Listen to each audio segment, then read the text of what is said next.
कुछ समय पहले पूजा आज बहुत खुश थी। वो 12वीं की परीक्षा में अच्छे नंबरों से पास हुई थी। आगे की पढ़ाई वो मुंबई में करने वाली थी। वहाँ उसके परिवार में से कोई रिश्तेदार नहीं था, तो पूजा के पापा ने उसे हॉस्टल भेजना सही समझा। पहली बार पूजा अपने घर से दूर होने वाली थी, पर अपने सपनों को पूरा करने के लिए उसने हॉस्टल जाना ठीक समझा। अपने माँ बाप का आशीर्वाद लेकर वो अपनी राह पर निकल पड़ी। उसके पापा उसे हॉस्टल छोड़ने के लिए आए थे। दोनों हॉस्टल पहुंच गए। बोलिए, मैं आपकी क्या मदद कर सकती हूँ? मैं इस कॉलेज में रहने वाली हूँ। क्या आप मुझे मेरा कमरा नंबर बता दोगी? हाँ ज़रूर। इतना बोलकर वार्डन ने पूजा की ओर देखा और थोड़ी देर के लिए शांत हो गई। फिर खुद को संभालते हुए वार्डन ने चेहरे पर मुस्कुराहट लाते हुए कहा, आपका रूम नंबर मिल गया है, लीजिए चाबी। रूम नंबर कहाँ है? चाबी के टैग पर लिखा हुआ है।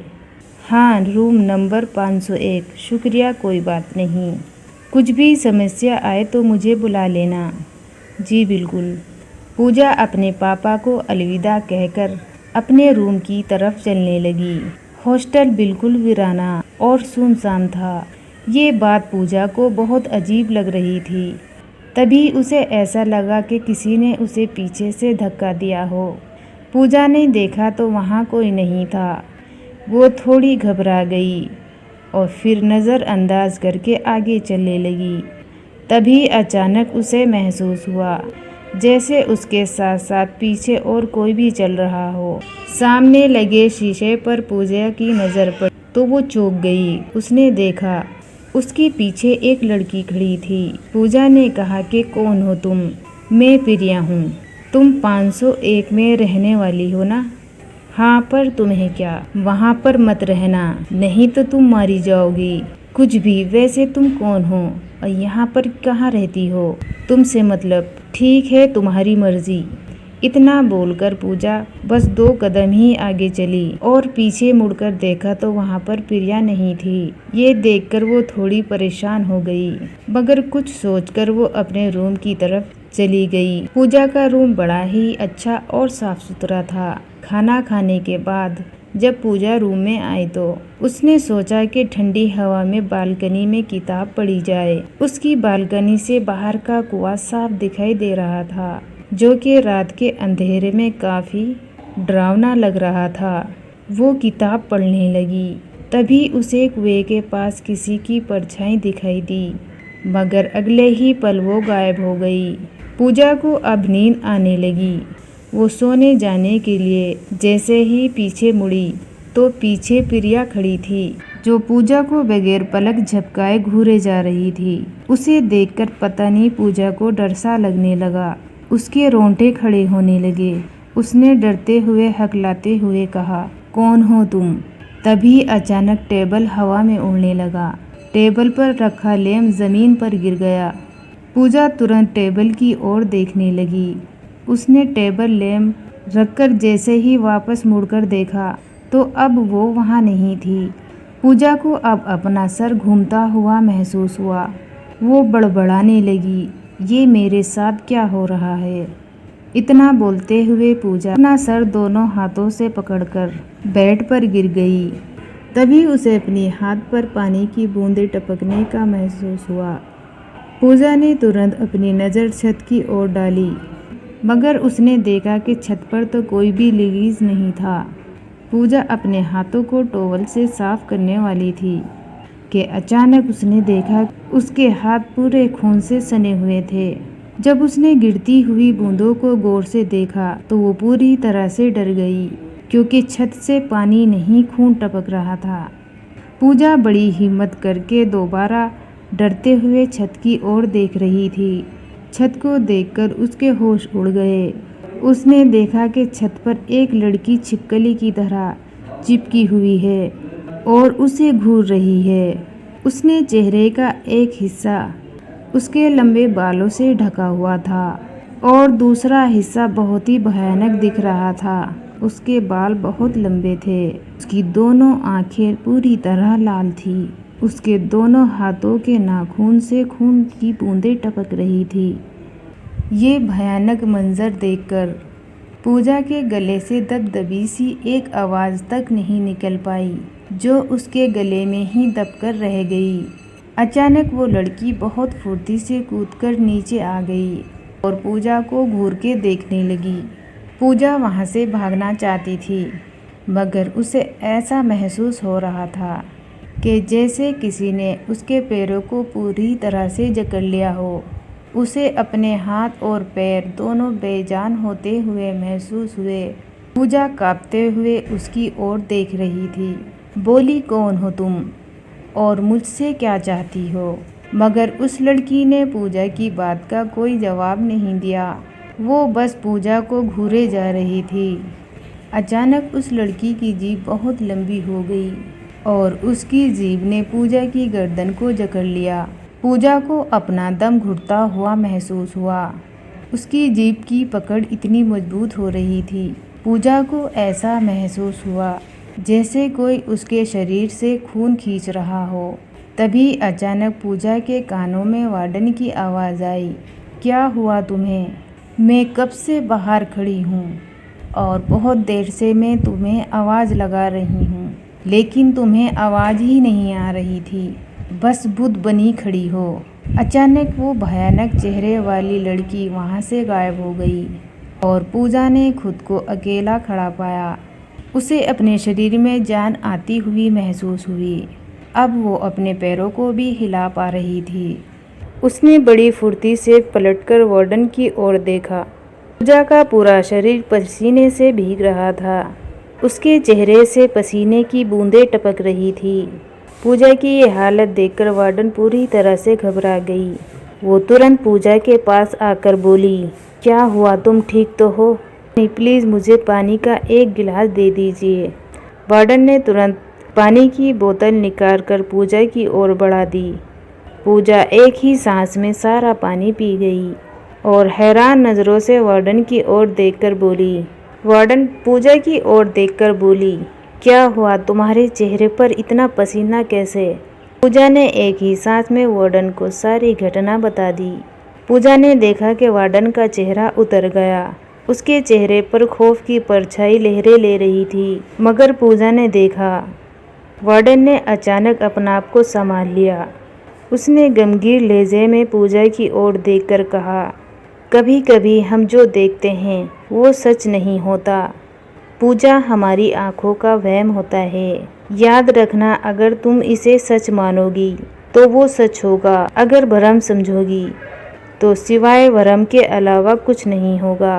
पूजा वार्डन को हैरत भरी नज़रों से देखने लगी। मैं आपकी किसी भी बात का मतलब नहीं समझ पा रही हूँ। प्लीज़ मुझे बताइए कि आखिर ये सब क्या हो रहा है। मुझे पूरा यकीन है कि आपको इसके बारे में ज़रूर पता होगा। आप कुछ ना कुछ तो जानती होगी। पूजा की बात सुनकर वार्डन पूजा को बहुत गौर से देखने लगी और उसके बाद वार्डन ने जो पूजा को उसे सुनकर पूजा के होश उड़ गए। वार्डन ने उसे बताया कि बहुत साल पहले इस कमरे में एक प्रिया नाम की लड़की रहती थी। वो एक शैतान की पुजारन थी। उसे काला जादू करने में महारत हासिल थी। लोगों को परेशान करके उसे मज़ा आता था। हॉस्टल के सारे स्टूडेंट उसका नाम से ही घबराते थे। फिर कुछ समय बाद हॉस्टल में लड़कियां गायब होने लगी, मगर किसी की इतनी हिम्मत नहीं थी कि कोई प्रिया की तरफ उंगली उठा सके। एक दिन हॉस्टल के वार्डन ने प्रिया को अपनी आंखों के सामने एक लड़की की बलि देते हुए देख लिया। शैतान को खुश करने के लिए वो निर्दोष और मासूम लड़कियों की बलि देकर उनकी लाश को उस कुएं में फेंक दिया करती थी। दूसरे दिन वार्डन ने ये सारी घटना हॉस्टल में फैला दी। जो लड़की इस हॉस्टल में गायब हुई थी, इस बात का जब उनके पेरेंट्स को पता चला तो ये बात सुनकर वो आग बबूला हो गए। उनमें से किसी ने भी पुलिस में रिपोर्ट दर्ज नहीं की, बल्कि वो सीधे हॉस्टल में आ गए और उन्होंने इसी रूम में प्रिया को जिंदा जला दिया और उसकी लाश को उसी कुएं में फेंक दिया, जिस कुएं में वो लड़कियों को मारकर फेंक दिया करती थी। हॉस्टल की रेपुटेशन खराब ना हो इसलिए ये बात मीडिया और पुलिस से छुपाई गई और इस कमरे को बंद कर दिया गया। सालों बाद जब इस रूम को खोला गया तो रहस्य घटना घटने लगी। इस कमरे में कोई भी लड़की नहीं रुकती थी। दूसरे दिन होते ही वो यहाँ से भाग जाया करती थी। रहस्य तरीके से वो लड़की गायब हो जाती थी। जब मैंने तुम्हें ये रूम दिया था तो मैं बहुत ही कश्मकश में पड़ गई थी। वार्डन की बात सुनकर खौफ भरी नज़रों से वार्डन की ओर देखने लगी। उसने वार्डन की ओर देखकर कहा, तो फिर आपने मुझे इस बारे में क्यों नहीं बताया? इस बारे में हॉस्टल में कोई बात नहीं करता। जो भी प्रिया के बारे में बात करता है वो जिंदा नहीं बचता। वार्डन ने ये बात बोली ही थी कि अचानक उन दोनों के काने में एक अजीब भारी आवाज़ गूंजने लगी और तूने वो बात नहीं मानी और तूने वो गलती कर दी। उन दोनों ने जैसे ही सामने की ओर देखा तो प्रिया का चेहरा उन दोनों के सामने आ गया। प्रिया का भयानक चेहरा देखकर वार्डन की आंखें डर से फटी की फटी रह गई। उसने हकलाते हुए कहा कि पूजा, तुम यहाँ से भाग जाओ, लेकिन मैं आपको छोड़कर नहीं जा सकती। पूजा, तुम्हें यहाँ से जाना ही होगा। वार्डन ने इतना कहा ही था कि अचानक प्रिया की जीभ इतनी लंबी हो गई और उसने वार्डन की गर्दन को पकड़ लिया। पूजा को फिर से अपने कदम जमे हुए महसूस हुए। उसे अपना शरीर फिर से बेजान होता हुआ महसूस हुआ। वो बेबस होकर वार्डन की तरफ देख रही थी। उसने देखा कि वार्डन की आंखें बाहर की ओर निकली जा रही थी। कुछ ही पल में वार्डन का शरीर बेजान होकर गिर पड़ा। प्रिया पूजा की ओर देखकर वैसे तरीके से हंसते हुए बोली, तुझे समझाया था मैंने, लेकिन तूने मेरी बात नहीं मानी। और लोग मुझे डायन कहते हैं। वो समझते हैं कि उन्होंने मुझे ख़त्म कर दिया। बेवकूफ़ इतना भी नहीं जानते कि मैं तो यहाँ से कभी नहीं गई थी। मेरी आत्मा उस कुएं से और इस कमरे से जुड़ी हुई है। मुझे यहाँ से जाने दो, किसी भी कीमत पर नहीं। इस रूम में जो भी आता है वो जिंदा नहीं जाता। इतना बोलते ही प्रिया की जीभ फिर से लंबी होने लगी। देखते ही देखते उसके लंबे बाल हो गए। उसके दोनों हाथों के नाखून बहुत बड़े हो गए। उसका चेहरा बुरी तरह से भयानक हो गया। उसकी आंखों में खून उतर आया। पूजा अपने आप को बेबस महसूस करने लगी कि अब वो वहाँ से जिंदा बचकर नहीं जा पाएगी। खौफ के मारे पूजा ने अपनी आंखें बंद कर ली।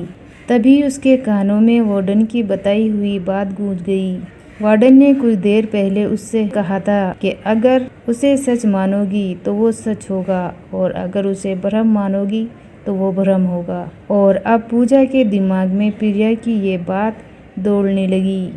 प्रिया ने भी कुछ देर पहले उससे कहा था कि वो उस कुएं से और इस कमरे से जुड़ी हुई है।